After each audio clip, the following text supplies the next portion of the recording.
Amém. Deus é bom. Amém, queridos? Nós tivemos essa semana a nossa conferência Paixão e Visão e com as nossas igrejas aliançadas. Nós tivemos aqui 29 igrejas, pastores e líderes de 29 igrejas de várias partes do Brasil. A cada ano a gente percebe pastores caminhando de maneira tão solitária, não é? Precisando de ajuda e buscando uma referência. E cada ano Deus tem aumentado esse ciclo de relacionamento. Foi a nossa melhor, eu creio, a nossa melhor conferência. Palavras tremendas foram ministradas aqui. E eu compartilhei uma palavra no final da conferência. É claro que eu estava compartilhando com pastores e líderes, mas eu quero compartilhar a mesma palavra com você de uma outra forma. Na verdade, eu vou estender um pouquinho mais e compartilhar algo do meu coração. Isso tem queimado o meu coração nesses dias. E o enfoque foi para pastores, foi um pouco diferente, mas eu quero compartilhar com você essa palavra que Deus tem colocado no meu coração. E eu creio que Deus tem algo a fazer nesse dia, nessa manhã, na sua vida, no seu coração. Amém? O tema da mensagem, o poder das pequenas coisas. O poder das pequenas coisas. Amém? O nosso Deus é um Deus que tem poder para multiplicar. Quem pode dizer amém?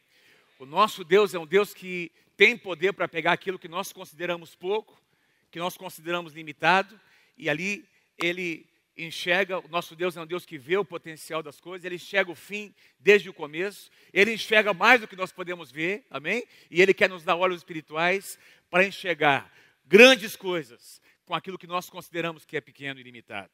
Queridos, nós vivemos numa época em que se valoriza muito as coisas acabadas, concluídas.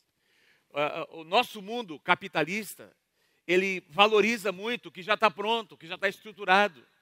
E é difícil alguém ser valorizado no começo da sua trajetória.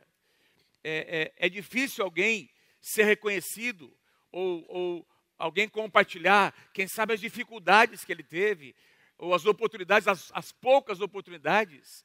E o mundo aí que a gente vive não está muito interessado em saber como é que foi a sua trajetória, não é? A sua infância, se você teve ou não oportunidades. As pessoas lá fora querem saber se você tem competência, não é? Quando alguém faz uma entrevista de uma empresa, logo alguém vai perguntar: por que você acha que você deveria ser escolhido para estar neste lugar? Por que eu escolheria você ao invés de uma outra pessoa? E as pessoas muitas vezes têm que mostrar a sua competência, não é? O que elas são, o que elas fazem, o seu currículo. E eu quero te lembrar nessa manhã que, nessa perspectiva, muitas pessoas, dentro desse contexto, são descartáveis. Quem não tem muita coisa para oferecer é descartável, mas para Deus ninguém é descartável. Para o nosso Deus ninguém é descartável.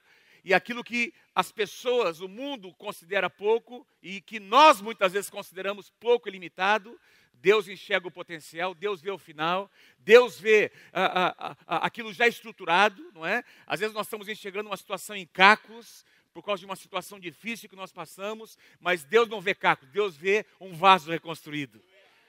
Deus vê aquele barro amassado novamente e dessa massa alguma coisa boa saindo. Então, é isso que eu tenho para dizer a você nessa manhã. Aliás, foi dito aqui profeticamente, não é? Que o nosso Deus é um Deus que ouve o nosso clamor, Ele nos envolve, não é? Deus dizendo: eu sou para ti uma torre forte, um lugar de segurança.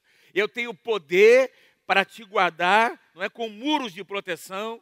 Queridos, o diabo quer colocar acusação no seu coração, mas Deus quer colocar afirmação no teu coração.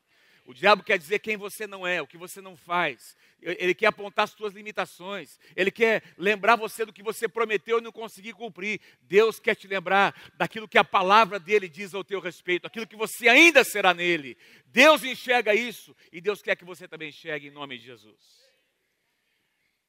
Como eu disse, nós temos a tendência de valorizar o final das coisas. Eu já preguei mensagens, já ouvi muitas, e já preguei para pastores e líderes sobre o final das coisas. Melhor é o fim do que o começo, é o que diz Eclesiastes, e é verdade. Paulo concluiu a sua vida dizendo: olha, eu combati o bom combate, eu completei a carreira, guardei a fé, e é muito importante, não é? Nós encerrarmos bem nossa carreira, mas o nosso Deus é um Deus que também se preocupa com o percurso. O nosso Deus é um Deus que se preocupa com o processo. O nosso Deus é um Deus que se preocupa conosco desde o princípio das coisas. Para Deus tudo é importante. Como nós começamos, como nós andamos na nossa trajetória e como nós vamos concluir a nossa trajetória. Põe para mim o próximo slide. Provérbios, capítulo 4, versículo 18. Você conhece essa passagem onde aqui Salomão declara: a vereda dos justos é como a luz da aurora, que vai o quê? Brilhando mais e mais, até ser dia perfeito. A vereda dos justos é como a luz da aurora, não é que já brilhou, ele vai brilhando, é um processo. E eu tenho certeza que se você e todo mundo aqui já deve ter tido essa experiência de estar acordado quando o sol está raiando, é uma experiência única. É um negócio que não dá para você descrever, não é? Começa ali um facho de luz, ali alguma coisa no horizonte, de repente, sem que a gente perceba, aquilo vai acontecendo, e de repente o sol já está ali, numa intensidade que você não consegue nem olhar para ele, mas foi acontecendo, não é? Aconteceu um processo, assim é o caminho de um homem e de uma mulher de Deus. Diga amém se você crê em nome de Jesus. Assim é o caminho de um homem e de uma mulher consagrados por Deus. Começa pequeno e vai crescendo. E eu compartilhei com os pastores que mesmo aqueles que são mais experientes na sua vida ministerial, e tem muita gente, nós temos aqui diferenças de idades, nós passamos a nossa vida por ciclos, nós estamos sempre fechando ciclos e começando outros novos, sim ou não? O que significa que a minha vida e a sua vida vai reservar para nós novos começos. Sempre nós vamos ter novos começos, uma nova aurora, um novo dia que vai começar. Aliás, eu acho que é por isso que Davi escreve com tanta propriedade, não é? Que o choro pode durar uma noite, mas a alegria vem pela manhã. Sempre tem um novo dia para raiar. Em outro salmo ele diz: Senhor, faz-me ouvir pela manhã da tua graça, Senhor. Pois em ti eu espero, em ti eu confio, todas as manhãs. O profeta Jeremias declara em Lamentações que as misericórdias do Senhor não têm fim, elas se renovam a cada manhã. Cada manhã é um novo dia. Diga: eu creio nisso em nome de Jesus. Eu peguei algumas traduções aqui diferentes, não é? Esse livro de Provérbios, essa passagem em Provérbios. A NVI diz assim, escreve assim, não é? A vereda do justo é como a luz da aurora que brilha cada vez mais até a plena claridade do dia. Na linguagem de hoje, a Bíblia na linguagem de hoje, a estrada em que caminham as pessoas direitas é como a luz da aurora que brilha cada vez mais até ser dia claro. Mas eu gostei dessa, uma tradução, a nova tradução viva do espanhol, diz assim: o caminho dos justos é como a primeira luz do amanhecer, que brilha cada vez mais até que o dia alcança todo o seu resplendor. Assim é o caminho, assim é o seu caminho, assim é a sua jornada. Eu declaro em nome de Jesus, assim é a sua jornada diante de Deus, diante das pessoas. Pode parecer pouco o que você tem nas suas mãos hoje, pode parecer limitado, pode parecer pequeno, mas eu quero, nessa manhã, declarar sobre a tua vida em nome de Jesus, que Deus vai mudar a tua maneira de enxergar o que Ele tem colocado nas suas mãos. Eu e você precisamos, meus queridos, enxergar na perspectiva de Deus. Amém? Essa igreja tão linda, não é, que Deus tem nos dado. Depois de 55 anos, nós estamos aqui sentados num lugar tão confortável, temos uma estrutura. Enquanto você está aqui ouvindo a palavra, alguém está cuidando dos seus filhos. Tem um lugar para você colocar o seu carro, se você chegou mais cedo, não é? Se você chegou atrasado, você colocou na rua. Mas tem uma estrutura, não é? O som está chegando com uma excelente qualidade. Que música, que ambiente Deus tem. Glória a Deus por isso. Mas nem sempre foi assim. Começou numa tenda. E eu me lembro de quando passava o diácono, eu pegava pedra do chão para jogar na sacola do diácono. Na sacola da oferta, não é? Jogava pedra na sacola do chão batido. Tenda. Me lembro de uma vez que chovia mais dentro do que fora. O sistema de ar-condicionado era baixando, não é? Tinha aquela tenda, parecia aquele ciclo. Ao redor de toda a tenda, baixava ali. Quem se lembra? Quem era tem algum irmão dessa época da tenda? Tidão. Você lembra, Tidão? Lembra como é que era o sistema de ar-condicionado, Tidão? Baixava a cortina e o vento entrava. Só que às vezes entrava o vento quente, né? Aliás, não, baixava. Subia, tá certo, subia. aqueles panos, né? Começou pequeno. E hoje nós estamos aqui pela graça de Deus. Fala para quem está pertinho de você, tudo que é grande, um dia começou pequeno. Amém? Tudo que é grande, estruturado, bonito, que nos atrai, um dia começou limitado. Mas nós temos a tendência de olhar para o que é grande e a gente já quer, Senhor, é aqui que eu... Não, espera um pouquinho, tem um processo. Aquele certa ocasião, alguém, aliás, os rapazes que venderam José como escravo, seus próprios irmãos, disseram para ele assim, uns para os outros, lá vem o sonhador. Lá vem o cara que só fica sonhando. Eu pergunto a você, quem deu o sonho foi Deus ou não deu? Cumpriu ou não se cumpriu o sonho? Cumpriu? Mas naquele momento ele era só um sonhador. Quantos entendem? A viúva, não é? Lembra de Eliseu? O que é que você tem em casa? Chegou o credor aí. E ele vai levar meus filhos como escravos. O que é que você tem na sua casa? Não tem nada. Só tem uma botija de azeite. Só uma botijazinha. Pega essa botija. Busca panelas. Vai multiplicar o azeite. Começa a derramar e vai multiplicar. Era só uma botijazinha. Naquele momento não era nada. Depois houve provisão. Quando Sara recebe a promessa de Deus, você vai gerar o filho da promessa. Querido, Sara tinha 65 anos. 65 anos de idade. E demorou mais 25, amado, para a promessa acontecer. 65, 70, 80, 90 anos. Quando Isaac foi gerado, Sara tinha 90. Pergunto para você, uma mulher pode gerar um filho com 90 anos? Não. Mas quando Deus abençoa, quando Deus põe a mão, pode. Lembra da multidão que precisava ser alimentada? Tem uma multidão aqui.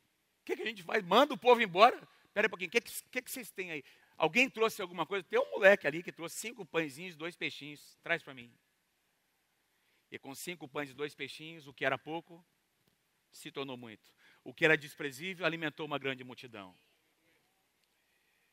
Louvado seja o nome do Senhor. Certa ocasião, Davi, o menino ainda, foi levar comida para os seus irmãos ali no campo de batalha. E o irmão mais velho disse, não é? Lá vem você de novo, né, seu moleque?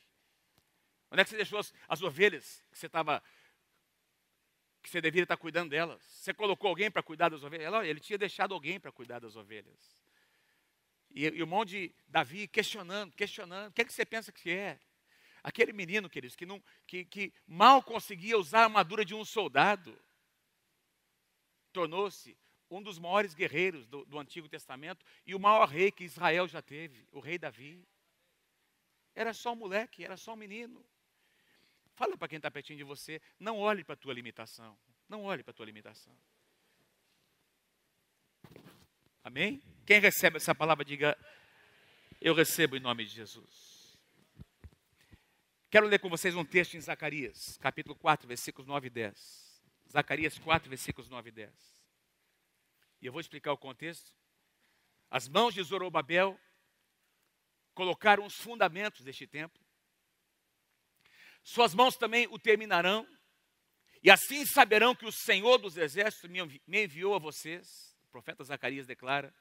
Pois aqueles que desprezaram o dia das pequenas coisas, tradução atualizada diz o dia dos humildes começos, terão grande alegria ao verem a pedra principal, ou o prumo, nas mãos de Zorobabel. Aqueles que estão olhando para essa situação e desprezando, eu vou explicar a vocês o contexto, eles vão viver para ver algo grande acontecer neste lugar. Para a gente conseguir entender, a gente tem que mergulhar no texto. Eu vou citar algumas outras passagens, depois vou voltar para esse versículo, principalmente o versículo 10, onde fala sobre os pequenos começos ou as pequenas coisas. Nós estamos aqui numa época do retorno, do remanescente que havia estado em Babilônia por 70 anos cativos. Então, uma mistura de muitas pessoas, judeus, alguns deles muito idosos, que viveram, que já estavam vivos, não é? quando a Babilônia invadiu Jerusalém e as terras de Judá, destruiu o templo, etc., eles vieram para Babilônia e passaram 70 anos de cativeiro, conforme o profeta Jeremias havia profetizado, e depois eles vieram com os remanescentes agora para reconstruir a cidade. Alguns deles, esse cara chamado Zorobabel, bonito nome, né, gente? Esse rapaz chamado Zorobabel nasceu no cativeiro, da linhagem de Judá, e o rei Ciro, rei da Pérsia, que agora a Pérsia havia dominado a Babilônia, o rei Ciro nomeia esse cara chamado Zorobabel como o primeiro governador das terras de Judá. Vocês estão comigo, gente? Então, o que é que o rei Ciro diz? Vocês vão sair com esse povo. Eram aproximadamente 43 mil pessoas, diversas milhares de famílias, que saíram da Babilônia para retornar para as terras de Judá, para restaurar a cidade, restaurar o templo. E aí o rei Ciro nomeia Zorobabel como o governador, o líder, para ajudar esse povo a reconstruir aquelas terras que estavam ali em ruínas. E Zorobabel vem com esse povo. Eles começam a se estabelecer na cidade, escombros, ruínas. Eu não sei quantos de vocês, eu fico muito chocado quando eu vejo, de repente, às vezes aparece na televisão, não é? Lá na Síria, por exemplo, aquelas cidades completamente destruídas, as pessoas morando naquelas ruínas. Esses dias passou uma reportagem de algumas famílias morrendo morando no meio das ruínas. É mais ou menos esse cenário, queridos. Quando eles retornam para Jerusalém, eles encontram aquela cidade totalmente destruída, os chacais estavam ali, não é? Os animais, a Bíblia fala sobre isso. Diz que eles começaram a habitar essas ruínas e começaram a restaurar a cidade.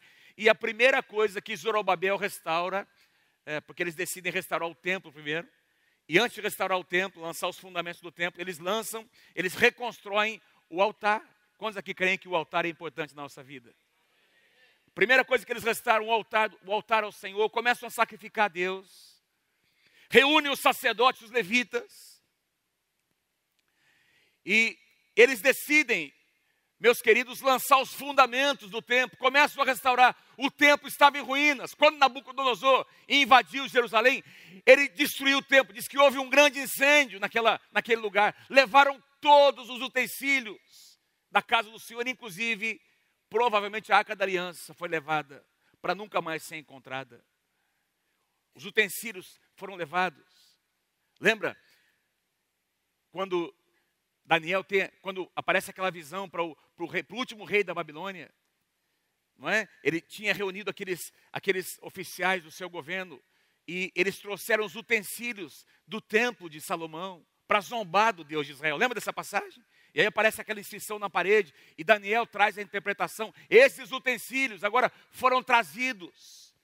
O rei Ciro agora permite que esses utensílios fossem trazidos de volta, porque era um projeto agora dos judeus reconstruir o templo. E eles lançam os fundamentos do templo. Quando os fundamentos são lançados, meus queridos, tem uma grande celebração. Esdras, capítulo 13, não vou ler com você, se você quiser ler na sua casa, vai mostrar para você essa grande celebração. Diz que tinha lá vozes de júbilo e vozes de tristeza, porque os sacerdotes antigos, eles estavam comparando essas ruínas, essas pequenas coisas. Diga assim comigo, pequenas coisas.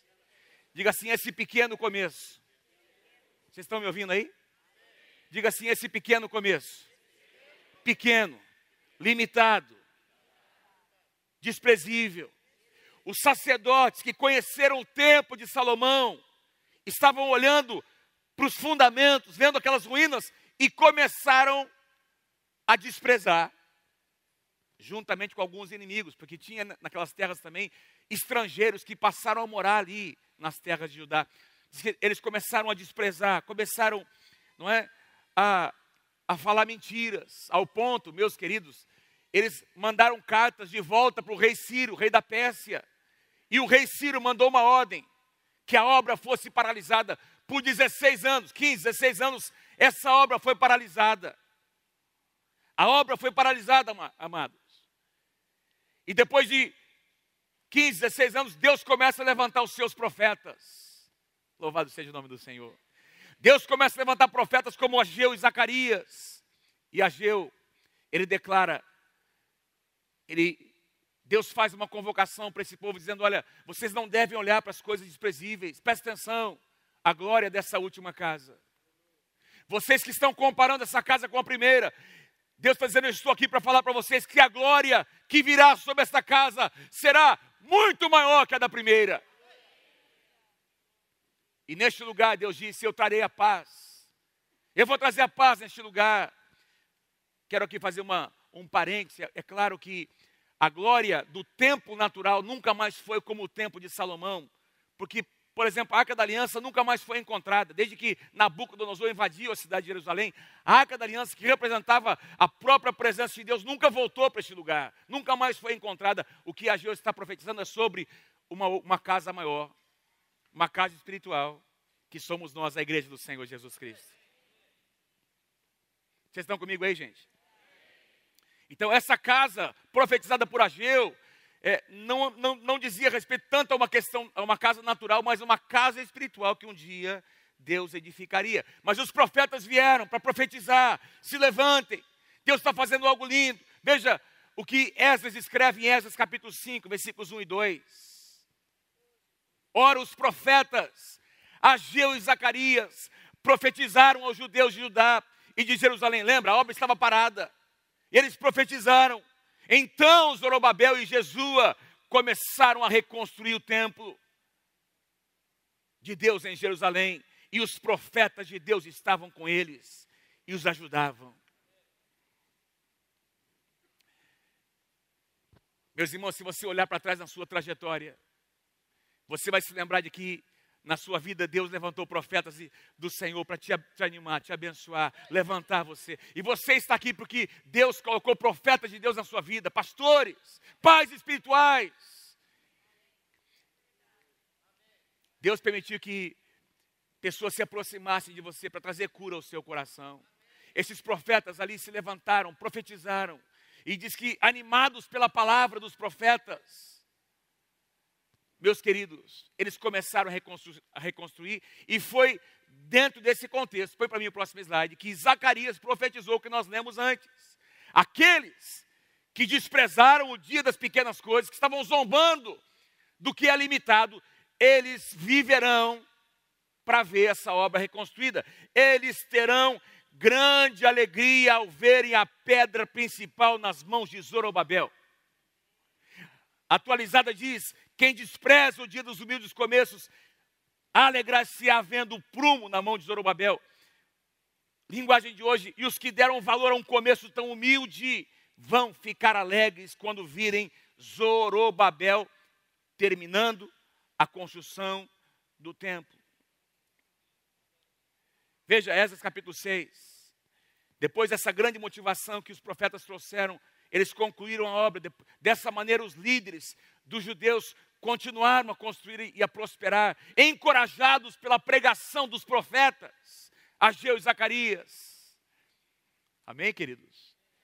Então eles eles concluíram a reconstrução do templo, conforme a ordem do Deus de Israel. A obra que começou pequena foi concluída para a honra e glória do Senhor Jesus. E eu quero te lembrar que Deus tem colocado uma obra nas tuas mãos. Deus tem colocado projeto nas suas mãos. Diga amém se você crê. Deus tem um chamado sobre as suas mãos, meu irmão, minha irmã. E Deus está dizendo para você nessa manhã, você vai concluir a obra. Você vai terminar a obra, você vai concluir a obra. Talvez para alguns é só algo embrionário, é uma semente. Mas eu estou aqui para dizer para você, em nome de Jesus, nessa manhã, que você vai terminar a obra. Você vai concluir a obra que Deus colocou nas suas mãos. Em nome de Jesus. Guarda esse princípio, amado. Aqueles homens que desprezaram, viveram para ver o templo construído. Viveram para ver a cidade construída. E os inimigos, alguns outros inimigos se levantaram depois. Você vai se lembrar depois, quando Neemias vem depois, tem os Ambalás e os Tobias que se levantam. Lembra no livro de Neemias? Mas a obra foi concluída. A obra de Deus nunca vai parar, nunca vai parar. O inimigo pode se levantar, pessoas podem se levantar. Mas a obra de Deus será concluída para a honra e glória do Senhor Jesus. No Novo Testamento nós encontramos o mesmo princípio. Mateus capítulo 13. O mesmo princípio sobre o poder das pequenas coisas. É o que move o reino de Deus. Em Mateus capítulo 13, versículos 31 e 32, veja o que Jesus diz. E contou-lhes outra parábola. Jesus contou aos seus discípulos: o reino dos céus é como um grão de mostarda que um homem plantou em seu campo. Embora seja a menor dentre todas as sementes, quando cresce, torna-se a maior das hortaliças e se transforma numa árvore, de modo que as aves do céu vêm fazer os seus ninhos em seus ramos. Então nós temos aqui, eu quero destacar aqui 3 coisas importantes, coloquei ali em amarelo, não é? Eu quero que você repita comigo, diga assim: tem um homem, vamos lá, bem forte, um homem, um campo e uma semente. Mais uma vez, vamos lá, comigo. Um homem, um campo, uma semente. Só vocês. Mais uma vez. Então, tem um homem, um campo e uma semente. É assim, simples. Então, esse homem não diz nem o nome dele. Uma pessoa absolutamente comum, um agricultor, alguém que semeia semente. Uma pessoa como eu e você, queridos. Nós somos semeadores do reino de Deus. Nós somos semeadores nessa terra. Nós somos semeadores na cidade de Londrina. Se você mudou para Londrina, porque talvez você foi transferido por causa de um emprego, veio para estudar, você pensa que foi por causa disso. Na verdade, foi Deus que te trouxe para fazer de você um semeador nessa terra. Tem um homem, tem um campo. O campo representa o lugar onde a semente é lançada. A sua família, a sua célula, os seus vizinhos, a escola que você frequenta, o trabalho onde você vai todos os dias, a cidade onde você mora, o país, esse país maravilhoso chamado Brasil, é o nosso campo. As nações, nós acabamos de falar aqui sobre Moçambique. Moçambique faz parte do nosso campo. Nós vamos semear nesse país. Então o campo é o lugar onde nós semeamos as sementes que Deus coloca nas nossas mãos. Tem também uma semente, amados, que é uma pequena semente, diz que é a menor dentre todas as sementes.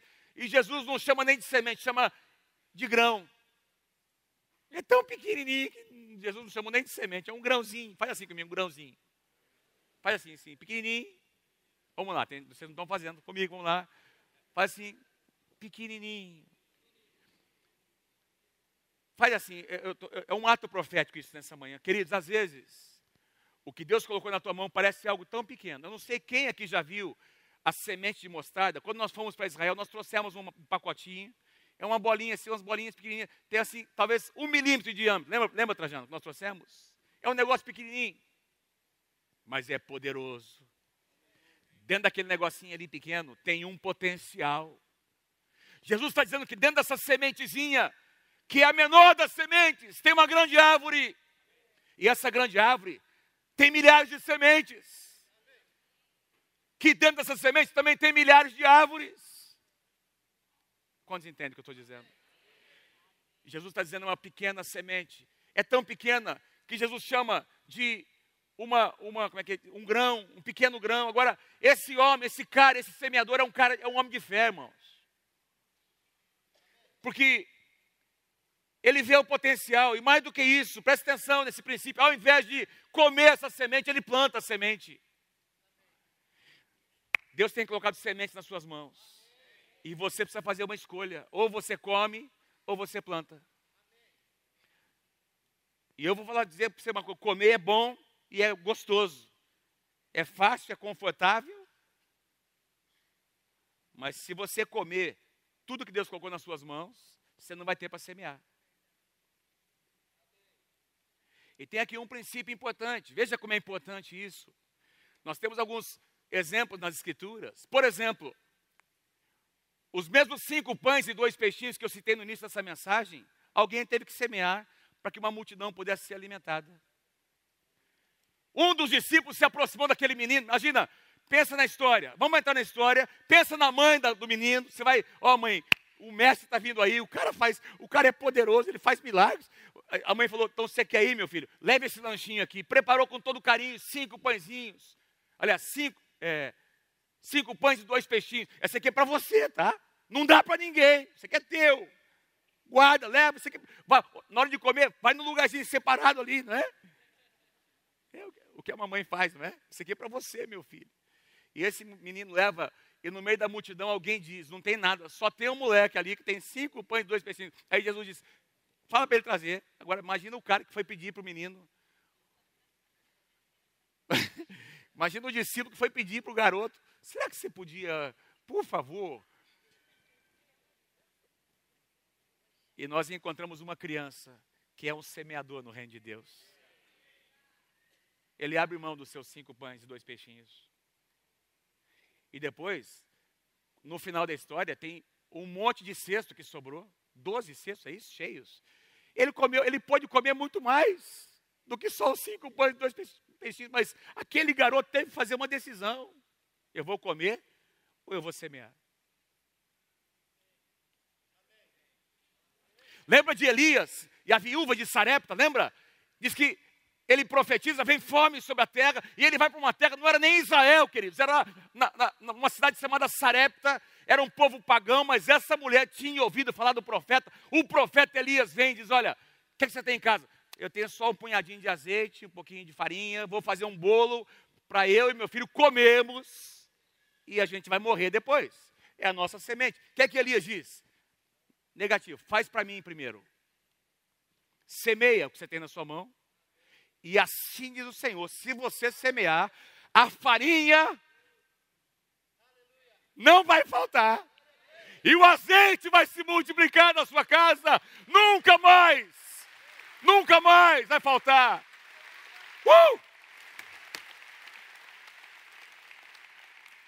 Mais uma vez, entra comigo na história. Essa mãe tinha que tratar do seu filho. Ela tirou do seu filho. Meu irmão, presta atenção. Ela agiu como alguém, dentro do contexto de Jesus aqui, alguém que é estratégico no reino de Deus. Ela agiu com uma visão profética de semear. Ao invés de comer, ela semeou a sua semente. E aí o milagre veio, o milagre voltou. Durante todo aquele período em que todo Israel passou fome, tinha abundância na casa dessa mulher. Porque ela decidiu semear. Quando nós consagramos nossos filhos aqui, todo mês nós consagramos crianças. E os pais consagram. Deixa eu fazer uma pergunta para você, papai e mamãe. Você tem ideia do que significa consagrar? Porque aquele filho é uma semente. E quando você diz, Senhor, é teu. Talvez você esteja dizendo, no propósito de Deus, Deus está chegando lá na frente. Deus às vezes vê no teu filho o potencial de ser um missionário que vai para as nações. E vai chegar um dia na sua vida, na sua trajetória como papai e mamãe, que você terá que tomar uma decisão. Eu vou ficar com ele, eu vou reter, ou eu vou semear meu filho no reino de Deus, para ele abençoar as nações? Quantos entendem o que eu estou dizendo? Semear é difícil.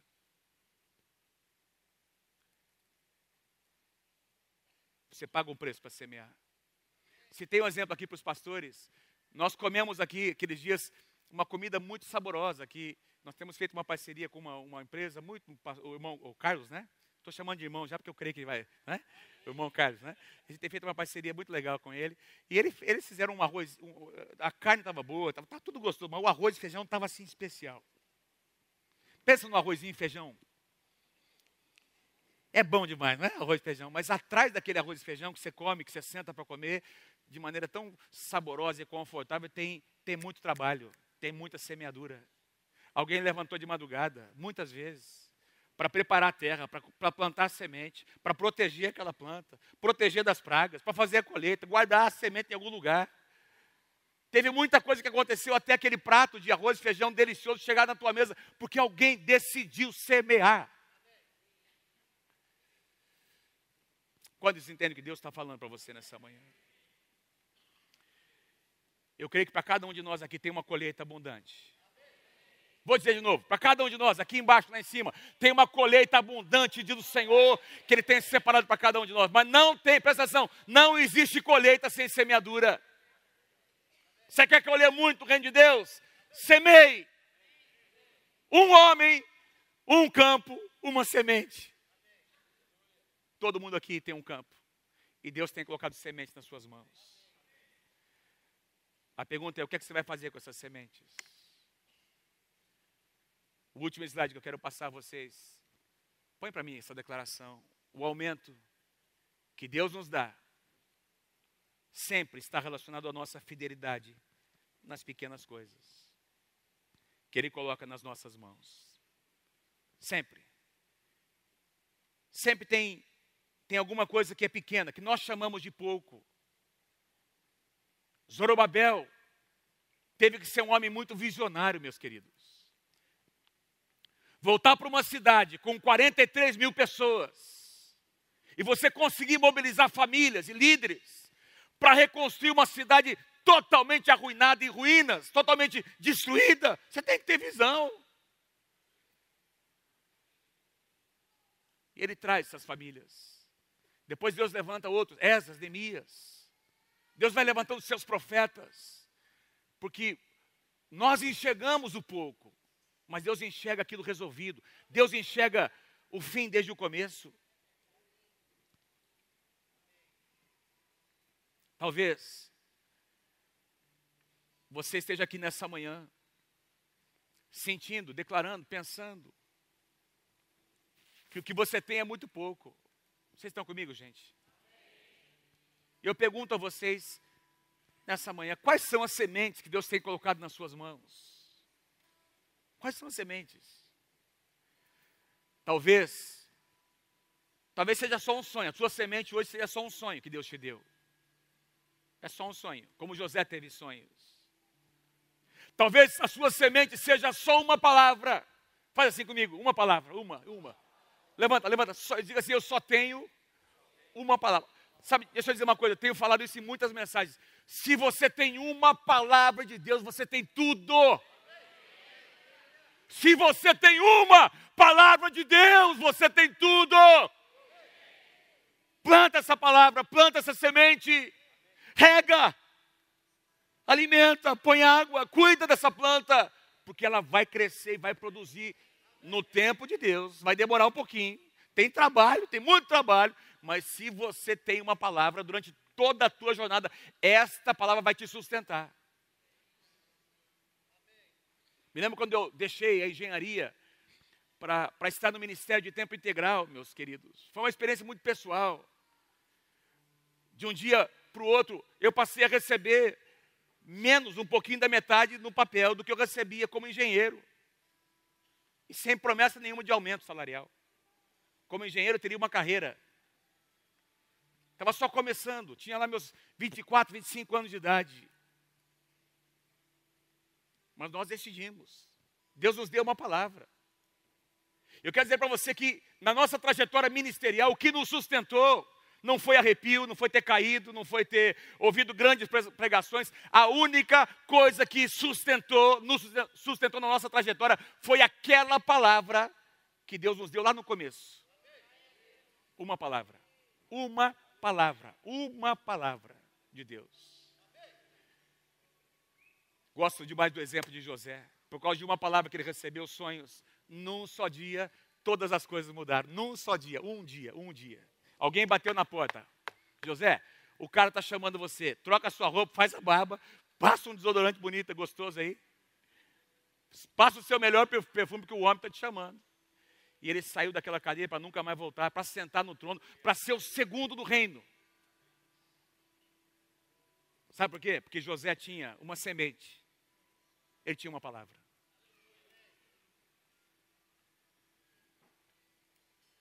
Talvez a sua semente seja uma pessoa, alguém, seu filho, sua filha, seu marido, seu casamento. Talvez a sua semente seja alguns cacos, aconteceu alguma coisa, você sofreu perdas, o seu casamento está arruinado, é um caco, mas eu estou aqui para dizer em nome de Jesus que Deus tem poder para reconstruir o vaso. Deus pode pegar esses cacos e fazer um vaso lindo de alguma coisa que aos olhos naturais é completamente desprezível. Uma semente. Uma semente. Zorobabel disse, eu vou na tua visão, Senhor. Esses caras estão zombando, estão dizendo que não vai dar. Isso aqui é pouco, mas eu creio na visão que o Senhor tem me dado. Reconstruiu, mobilizou. E a obra foi concluída. Você será uma pessoa que irá concluir a obra que Deus colocou nas suas mãos. Fiquem em pé comigo nessa manhã, em nome de Jesus.